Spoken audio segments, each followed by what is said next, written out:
सबसे पहली बात तो आप ये समझ लो कि एक कंपाउंड डेकालीन सुना है बेटा?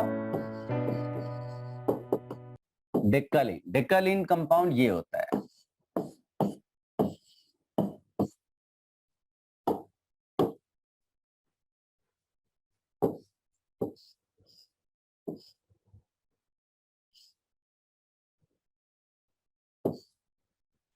ये आप ड्रॉ कर सकते हैं और एक आप इस तरह से ड्रॉ कर सकते हैं।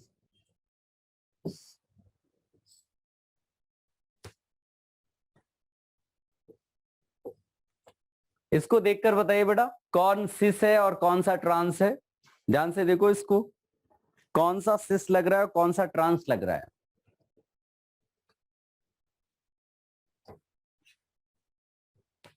कौन सा सिस लग रहा है और कौन सा ट्रांस लग रहा है, कुछ आइडिया लग रहा है आपको? सिस लग रहा है।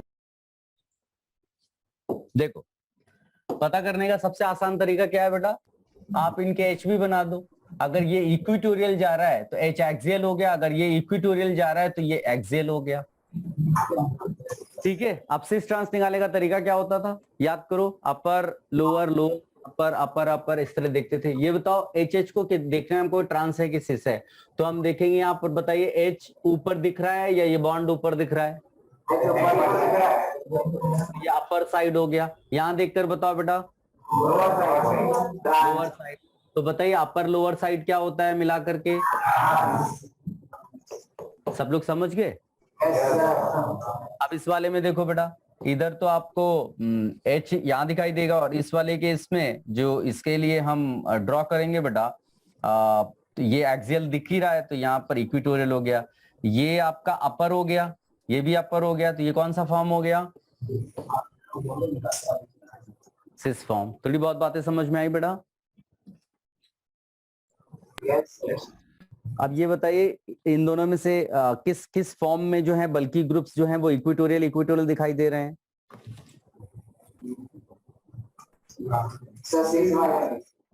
इसमें देखो, ये हमारे लिए बल्कि हो गया, ये हमारे लिए बल्कि हो गया, बल्कि हो गया, बल्कि हो गया।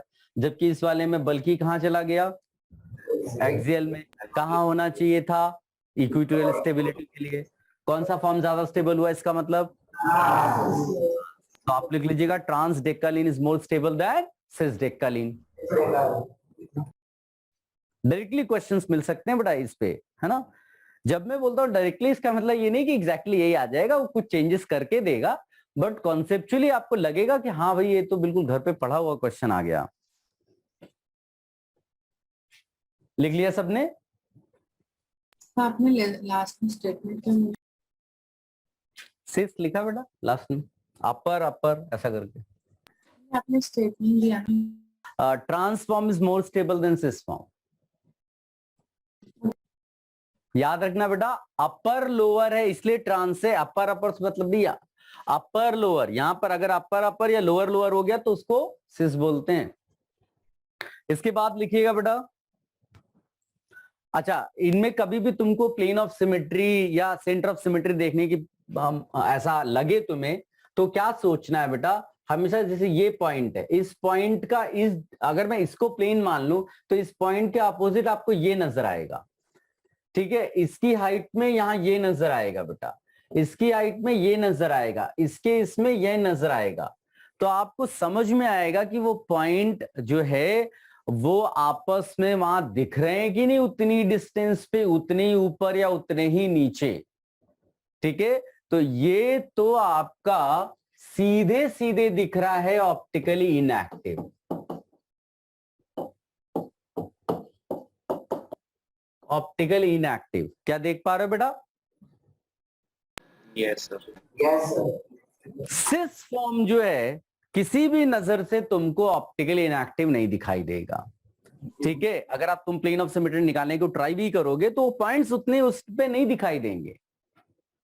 ठीक है, लेकिन ये भी ऑप्टिकली इनएक्टिव है, इसका स्पेशल कॉन्सेप्ट है। याद है थोड़ी देर पहले एमाइन इन्वर्जन बताया था मैंने, और बोला था उसकी वजह से वो एमाइन क्या हो जाता है? इनएक्टिव। इसका भी कुछ वही स्टाइल है। तो let me give you note for that. शुरू करें बेटा, नोट बोलू? Yes sir. लिखना, Cis-decalene is a chiral molecule without chiral center. Cis-decalene is a chiral molecule without a chiral center. But chirality is cancelled. But chirality is cancelled. Chirality is cancelled through a chair flipping process. Through a chair flipping process. Chair flipping process समझ रहे हो ना बेटा? ये जो तुम्हें नीचे जाती हुई दिखाई दे रही है, ये जो एक्सियल वाला स्टाइल दिख रहा है वो इक्वेटोरियल हो जाएगा, और ये जो इक्वेटोरियल वाला दिख रहा है ये किधर चला जाएगा? पूरा चेयर एक्सियल वाले उसमें। ठीक है, तो chirality is cancelled through chair flipping process.